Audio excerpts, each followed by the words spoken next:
Je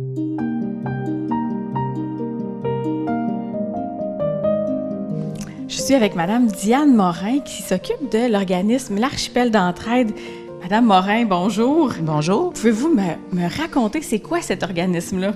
L'Archipel d'entraide est né à la fin des années 90 pour venir en aide aux personnes qui vivaient la désinstitutionnalisation dans la région de Québec. Puis ça se passait surtout au centre-ville. Alors, on est arrivé sur la côte d'Abraham en 1989 avec des intervenants de rue, puis on a ouvert rapidement un petit café. Puis, au cours des années, on a vu qu'on pouvait aller plus loin pour aider les gens. Alors, on a parti des projets, dont le journal La Quête. On commençait à vendre le journal dans la rue en 1995. Ça aide les personnes qui vendent le journal, mais aussi ça les aide financièrement, mais ça les aide aussi sur le plan de l'estime de soi, de recommencer à avoir une vie sociale, etc.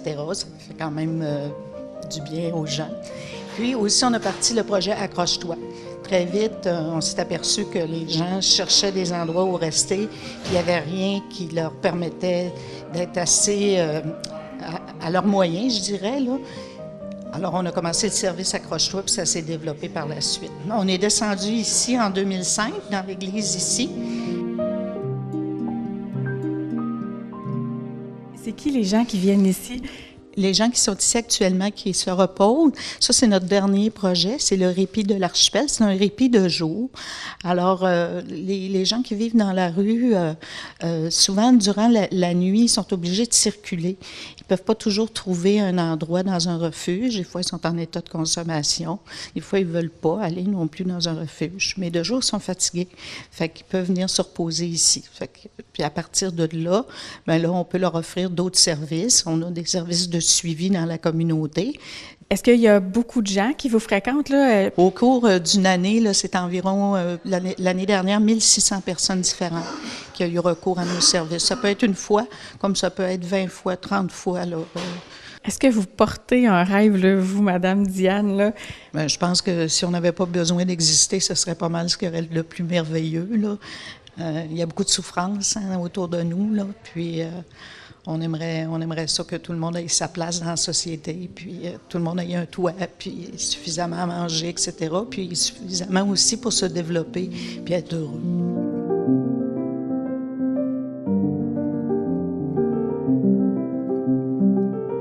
Et là, on s'en va rencontrer un père aidant. Il s'appelle Jocelyn. Venez avec moi. Moi, je suis père aidant ici. C'est moi qui s'occupe de faire l'accueil pour les gens, de répondre à la porte. Et puis, je m'occupe du répit aussi des lazy-boys pour que des gens puissent venir dormir le jour en sécurité. Combien vous avez de lazy-boys? On a 5 lazy-boys plus 3 matelas. Fait qu'on peut accueillir 8 personnes.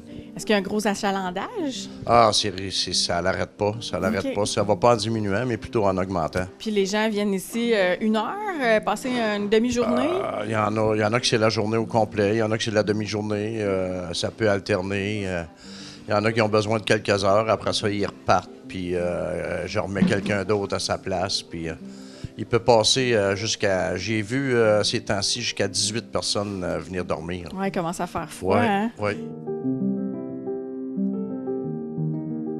Je suis intervenant social depuis 6 ans, 6 ans et demi à l'Archipel d'entraide. C'est un beau milieu. On accompagne des gens en situation d'itinérance. J'imagine que mes collègues vous en ont parlé, mais on est vraiment au contact de la vulnérabilité, des gens qui sont oubliés du système. Puis parfois, c'est souffrant de voir toute la misère qui est oubliée par le côté politique plus. Récemment, je suis allé manger avec un monsieur qui avait réussi à garder sa sobriété pendant 1 an. Ça, c'était un nice moment parce que justement, ça faisait 1 an qu'il travaillait pour sa sobriété, puis on était manger des sushis, puis c'est pas que de la misère à l'Archipel d'entraide, il y a beaucoup des beaux moments. En fait, au quotidien, il y a des beaux sourires, des belles rencontres ponctuelles. Ah, c'est quelqu'un qui vous a appelé probablement avec notre téléphone. Pourquoi est-ce que tu as choisi de faire ce travail-là de père aidant? Ben, moi, c'est j'y ai passé par là, je sais c'est quoi. J'ai eu besoin, je suis allé à la Maison Revive, c'est là que j'ai cheminé à la Maison Revive, et puis après ça, je pense que j'ai été père aidant substitut pour la clinique Spot. Puis après ça, ici, on m'a approché pour pouvoir m'occuper du répit. Puis moi, j'aime bien ça. Ça me garde ça me garde en forme dans le sens que j'ai pas envie de retourner où ce que j'ai déjà passé, tu sais. J'avais le goût de te demander, c'est quoi la joie que ça t'apporte dans ta vie là, de faire cette différence-là? Ben, c'est quand je réussis à accrocher quelqu'un, puis à ce qu'il s'en sorte, puis qu'il décide de cheminer pour le faire, puis tout, comme moi j'ai fait, comme des gens ont fait avec moi.